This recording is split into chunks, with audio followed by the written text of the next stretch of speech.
Hey everybody, this is Carrie Clark with SpeechAndLanguageKids.com. You are watching part 2 of my video series on how to declutter and organize your speech therapy space.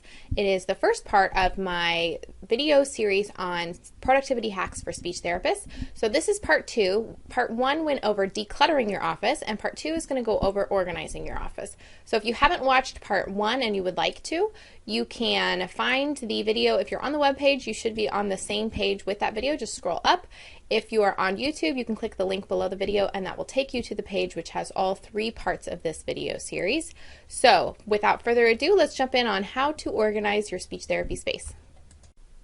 Okay, I want you to think of your speech therapy space in 4 different zones. And once again, this visual you can download by clicking that button below the video or the link below the video that'll take you back to the page with the button. So here are the 4 zones of your speech therapy room. Imagine that this is your room. Here is the table that you do your speech therapy at, and here is your desk or workspace where you do your paperwork. Okay, so zone 1 is going to be the area around your therapy table or space. Now this is going to be anything that you regularly use in therapy, such as our tick cards, folder games, flashcards, a pen, data notebook, anything that you regularly need at the therapy table. That should all be located within arm's distance of the therapy table. Now zone 2 is going to be the distance or the area around your desk or workspace. So this is going to be anything you regularly use for planning and paperwork. That can be in your inbox, your pins, your quick reference materials, active student files, anything like that. Zone 3, and this could be anywhere in your room, it doesn't have to be in this particular location, but this is just where it is on my floor plan. Zone 3 is going to be storage that you want the children to have access to. So this will be anything that you don't use every day, but that you want the kids to be able to get to when they need it, such as games and books. These are going to be low shelves that the kids can easily get to. And then zone 4 is going to be your storage that is out of reach, and this will be your personal storage that you don't want the children getting into. So this could be your therapy materials, your files, your references, any of that kind of stuff is going to go into zone 4. So let's talk about how to get everything into the correct zones. All right, we're moving right along here. So what I recommend you do at this point is you take this pile, which is your keep pile, and this is the only pile you should be dealing with. So get your trash, take that out, take your donate pile, get that out of your office, out of your room, just leave the stuff that's left.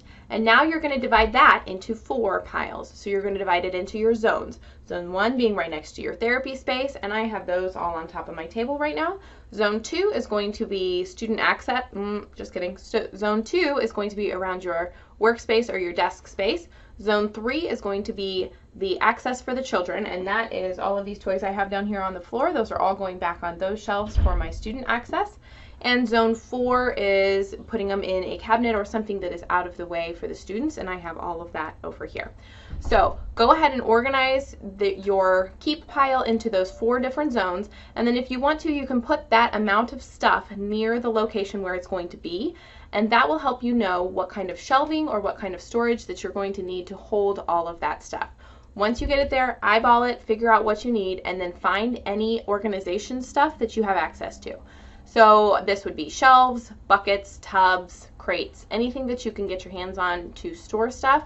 You want to go ahead and put all those together too. I have my baskets up on top of the shelf, so I know that I can use those for smaller games.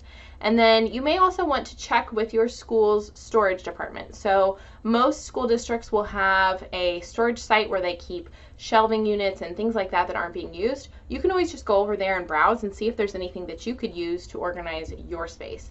So look at the stuff you have in each zone and figure out a good place to put it and get it back onto shelves, in buckets, in crates, anything that's going to help you keep that material organized. All right, check it out. Looks so much better, right? See how big of a difference it can make when you declutter and get rid of all the stuff that you don't need, the stuff that's broken, and the stuff that you don't use. This is what it can look like once you get everything reorganized. All right, everybody, that wraps up part 2 of how to reorganize your speech therapy space. Next, I will be sharing some productivity hacks with you that will help you with organization and keeping your space organized. So please go ahead and watch video number 3. If you're on YouTube, go ahead and follow the link below this video to take you back to the page.